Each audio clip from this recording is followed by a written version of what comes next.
One introduction. My name is Georgia. This is my story. It is about my marriage. My marriage was built on a secret. It was a big secret that was hidden from me. I did not know about this truth for a long time. This story will tell you what I learned. It is a lesson about love. It is a lesson about trust. It is also about finding a life I did not know existed. This story starts with a big change. It was a shocking moment that changed everything for me. It is the beginning of understanding something important. I learned that a picture can look perfect from the outside, but sometimes this perfect picture hides a complex reality. Things are not always as simple as they seem. I thought my life was happy and secure. I thought my marriage was strong. I loved my husband, Kyle. We had a nice home and made plans for our future together. I trusted him completely and believed in our life. We met at a party. He was very charming and seemed like a good man. He made me feel special. We dated, and soon he asked me to marry him. It was a very happy time. We had a beautiful wedding. When I was 24 years old, we bought a small house together. The first year of being married was good. We did normal things like cooking dinner and watching movies. Kyle worked hard at his job. He traveled sometimes for work, which he said was important for our future. I accepted this because I trusted him. I had no idea about the secret. I did not know the hidden truth was part of my life.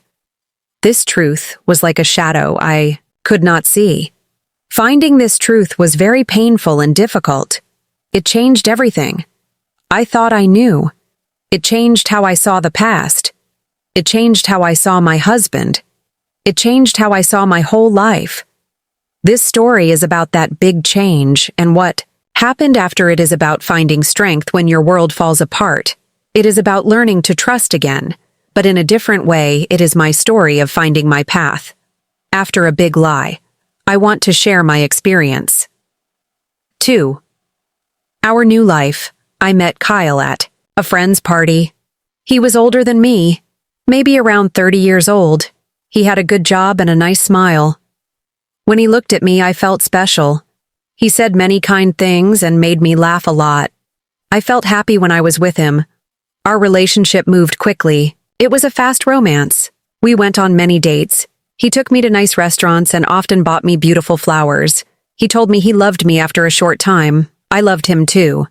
I thought he was the perfect man for me, like from a dream. After about 6 months, Kyle asked me to marry him. It was a very romantic moment, and he gave me a beautiful ring. I said yes, immediately. My family met Kyle, and they liked him. My friends liked him too. Everyone said we were a good couple and looked happy together. We planned our wedding. It was a beautiful day. I wore a white dress, and Kyle looked very handsome. We stood together and said our promises to each other. We promised to love and be true. Always, I believed him completely. We were so happy to start our life together after the wedding. We bought a small, nice house. It was our first home together. The first year of our marriage was very good. We spent a lot of time together. We cooked dinner in our new kitchen and watched movies in the evenings. We were building our life, just the two of us. Kyle worked hard. He said his job was very important for our future. Sometimes he had to travel for work. He would be away for a few days. I understood this because his job helped us have our nice house. And life when he was home, we enjoyed being together. I felt safe and happy with Kyle. Our new life felt perfect, like everything I had ever wanted. We were husband and wife, building our future together in our home. This first year was full of happiness and feeling content with our new life. 3 small worries after our first year. Things began to change. A little. Kyle's job seemed to need him more. His work trips were not just sometimes now, they were more often, and he stayed away for longer days. He told me it was for big projects. He said these projects were important to make more money for us. I understood that work could be busy. I tried to be supportive, but when he was home, he was different. He was often very tired. He seemed busy in his mind. Even when he was sitting next to me, he spent a lot of time on his phone. Sometimes his phone rang late at night. When it did, he would get up and go into another room to talk. He said it was just work, calls important business, but his voice was quiet, sometimes soft. Not his normal voice. Once I saw a letter on his phone screen. The letter J. I asked him who it was. He said it was John from work. I wanted to believe him. He became more private. He kept his phone closed. He did not talk about his day as much as he used to. He seemed to be thinking about something else, something far away. I asked him, "Kyle, is everything okay?" He always gave the same simple answer. "Yes, Georgia, I'm just tired from work." I started to feel lonely even when he was in the same house. He felt far away. The happy feeling from our first year slowly changed. A small, quiet worry started in my heart. It was like a small gray cloud. It was not a big problem yet, but it was there always. This feeling of unease grew slowly over time. It was hard to explain. Nothing was clearly wrong, but it did not feel completely right either. I tried to tell myself it was just work, stress. I hoped things would go back to how they were before, but the trips continued. The late calls happened and the distance between us felt a little bigger each time. My small worries were growing. I did not know then how big they would become. 4 big secrets one weekend. Kyle said he had a work meeting. He told me he was going to a town called Northwood. He left the house like normal. A little later, my friend called me. She sounded surprised. She said, "Georgia, I think I saw Kyle today." I asked where. She said, "In Southbridge." Southbridge was a different town, quite far from Northwood. My friend said she saw him at a cafe with a woman. My heart started to beat very fast. I said, "No, that's not possible. He is in Northwood for work." But my friend was sure. She said it was Kyle. My friend's words stayed with me. I felt very scared. I didn't want to believe her, but I needed to know the truth. It was a difficult decision, but I felt I had to look into Kyle's private things. I went online and looked at our credit card bills. I saw many payments. They were for things in Southbridge. There were payments for restaurants and shops. I saw these payments for many months. Then I found a small piece of paper in an old coat of Kyle's. It was a bill for flowers. The bill said the flowers were sent to a person named Jackie in Southbridge. The date on the flower bill was the same date as our wedding anniversary. My hands started shaking. I felt sick in my stomach. I remembered Kyle's phone. Once I saw a name on it that started with J. He said it was John from work. But now I thought of the name Jackie. I had to find out more about this. Jackie, I went on social media. I searched for Jackie Southbridge. I found a profile. There were photos of a woman, and then I saw photos of her with Kyle. They looked happy together in the photos. In one picture, she was wearing a ring. It looked like a wedding ring. In another photo, they were standing outside a house. It looked like their house in Southbridge. I looked at the date on one photo. It was from just 3 months after Kyle and I got married. My body felt cold. I felt like I could not breathe. My husband, Kyle, the man I loved, had another wife. He didn't just have another woman. He had another life, a big secret life. I knew nothing about. 5. The truth hurts. I waited for Kyle to come home. My heart felt heavy. I put the things I found on the kitchen table. The photos, the bills, the flower receipt. They were proof, hard proof. Soon, I heard his car. The door opened. He walked in. He looked tired, like always now. Then he saw the table. He saw my face. My face was wet with tears, but hard. His eyes went to the table. His face changed. He looked surprised, then scared. He tried to smile. "A little, Georgia. What is all this? What's wrong?" He tried to sound normal, but his voice was shaking a little. He took a step closer. "It's not what you think," he said quickly. I couldn't speak for a moment. My throat hurt. Then the words came out loud and broken. "It is what I think, isn't it?" I pointed at the pictures of him and the woman. "Who is Jackie? Tell me the truth, Kyle, all of it." He looked down at the table. He looked at me. He looked away. He tried to speak again, but no sound came out. He seemed to shrink a little. I started to cry harder. Big, loud sobs. It felt like my chest would break open. "How could you?" I cried. "How could you do this to me?" He finally spoke. His voice was low. He didn't look at me. "Yes." He said, "Yes. There is someone else." He stopped. I hit the table with my hand. "Someone else. She is your wife, isn't she? Her name is Jackie and you married her, tell me." He nodded slowly. "Yes," he said again. "She is my wife. I married her after I married you." He said he didn't know how it happened. He said he didn't know what to do. He even said he loved us both. When he said that, I felt a wave of hot anger wash over me. I didn't believe him for 1 second. It was a lie on top of a mountain of lies. My world broke into 1,000 pieces right there in the kitchen. The man I loved. My husband was a stranger. My marriage, my life with him was a terrible, painful lie. "Get out," I said. My voice was cold now and strong. "Get out of my house." He took a step towards me. His hand reached out, maybe to touch me, to say, "Sorry again. Georgia, please." I stepped back quickly. "Don't touch me," I shouted. The pain was too big. The anger was too strong. I couldn't look at him anymore. The truth hurt more than I thought possible. He stood there for a moment, then turned and walked slowly out of the door. 6. My next steps the day after. Kyle told me the truth was very difficult. My heart hurt a lot.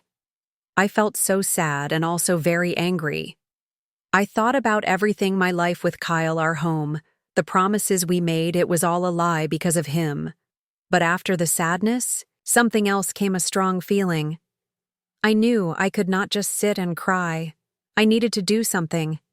I needed to understand what happened and what I could do now. I decided to find help. I knew I needed someone who understood the law, so I made a plan to see a lawyer. I wanted to know my rights. I wanted to know what options I had after finding out Kyle had another wife. Going to the lawyer's office felt strange. I had never needed a lawyer before. I told her everything. I showed her my marriage certificate from my wedding with Kyle. I told her about Kyle and the other woman, Jackie, and finding out they were also married. The lawyer listened carefully. She explained things to me in simple words. She said my marriage to Kyle was the first one. Because of this, my marriage was legal and real. She said Kyle marrying Jackie after me was not legal. She called this bigamy. She said bigamy is against the law. Kyle did something wrong in the eyes of the law. Learning this made me feel a little stronger. Kyle broke the law. He did not just break my heart. He built a life based on lies, and this was not right. I knew then what I had to do. My marriage to Kyle was broken forever. I could not stay with a man who lied so much and did such a terrible thing. I told the lawyer I wanted a divorce. I wanted to end my marriage to Kyle officially and legally. I also wanted justice. Kyle had hurt me deeply. He had taken years of my life and filled them with a lie. He used our money for his other life. I felt he needed to answer for this. I decided I would not let him hide what he did. I wanted things to be fair. Kyle found out I went to a lawyer. He was scared. He did not want people to know about the bigamy. He tried to offer me money to not tell anyone and to not go to court. But I said no. Money was not the most important thing. I wanted the truth to come out. I wanted justice for the deceit. My next step was clear. I would face this in court. 7. The court case. After I decided to go to court, Kyle was very scared. He did not want people to know his secret life. He called me many times. He asked me not to go to court. He offered me some money to stop. He wanted everything to be quiet and private. But I said no. My lawyer also said no.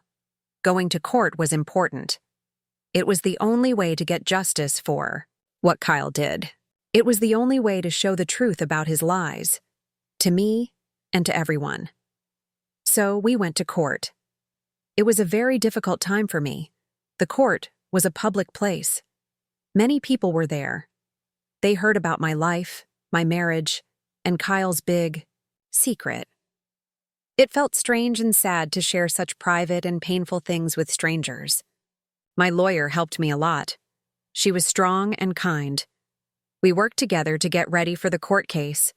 We collected all the important papers and proof we had. We had my marriage certificate from my wedding with Kyle.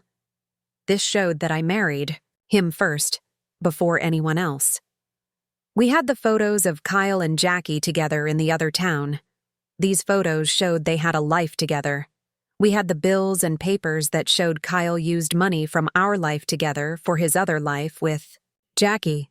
In court, my lawyer and I showed all this proof to the judge. We explained how Kyle lied to me for a long time. We showed the dates of everything. It was very clear that my marriage was the first one and the only legal one. Kyle was there with his own lawyer. He looked nervous and unhappy. He did not say much himself. His lawyer tried to say that things were not so bad, but the proof against Kyle was very strong and clear. The judge listened carefully to everyone who spoke. The judge looked at all the papers, photos, and bills. Then the judge made a decision. The judge said that my marriage to Kyle was valid. This means it was the real and legal marriage in the eyes of the law. The judge said that Kyle's second marriage to Jackie was not valid because he was already married to me. The judge said Kyle was wrong to do this and that he had deceived me. The judge also made a decision about money and things. Because Kyle lied and broke the law, the judge said I should get a large part of the money and things Kyle and I had together during our marriage. This included money that Kyle had tried to hide or give to Jackie. The court ruled in my favor. It was a long and emotional day in court, but in the end, the judge agreed with me and the truth. Justice was served. I felt very tired after the court case, but also a little bit stronger. The court case was finished now. I could finally start to build my new life after the lies. 8. A fresh start. After the court case, life changed a lot for Kyle. The truth about his 2 marriages was public. He lost a lot of money because of the court's decision. People in his town and at his job knew what he did. His good name was gone. His job was in danger, too. Jackie also learned everything. She knew about my marriage and the court case. She found out that Kyle had lost almost everything. She decided to leave him. She said she could not stay with a man who lied so much and had no money left. So Kyle was left alone. He had no wives, no money, and a very bad reputation. For me, it was a different kind of change. I had the money from the court settlement. The first thing I did was sell the house that Kyle and I bought together. It was a nice house, but it had too many sad and difficult memories for me. Selling it felt like closing a door on the past. With the money, I could really start a new life. It was not easy at the beginning. My heart still felt hurt from all the lies and the pain. It takes a long time to heal after something like that. But slowly, day by day, I started to feel better. I focused on myself and what I wanted. I decided to use the money to do something new. I thought about starting a small business, or maybe going back to school to learn something different. I was free to choose my own path now. I did not need to worry about Kyle or his secrets anymore. I learned how strong I could be. I went through a very difficult time, but I survived. I learned that I can trust myself. I don't need a man to make me happy or to give me a life. I can build my own life, a life that is real and honest. This painful story taught me many things about love, trust, and being independent. Now I am ready to look forward. I am building my future on my own terms. It is a fresh start, and I am excited about what comes next.